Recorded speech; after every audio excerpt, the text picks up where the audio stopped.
Мое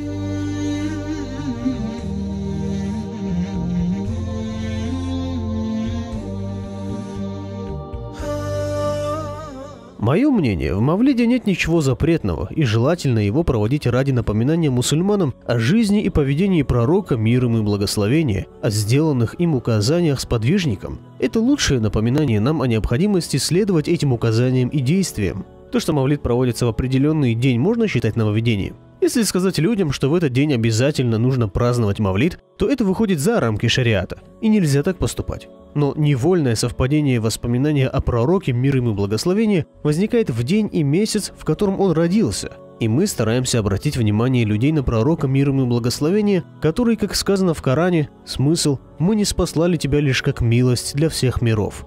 Сура Аль-Анбия, аят 107.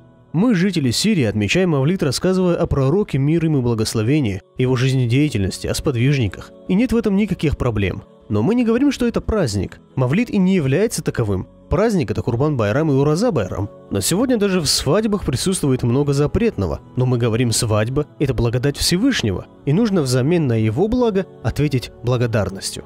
Но если пророк, мир им и благословение, и его сподвижники не совершали Мавлида, указывает ли это на его запрет? А нуждался ли пророк, мир ему и благословение, в том, чтобы его вспоминали при жизни? Сподвижники, которые жили вместе с пророком, мир ему и благословение, нуждались ли они в том, чтобы пророк, мир ему и благословение, им рассказывал о своем нраве, действиях и поведении?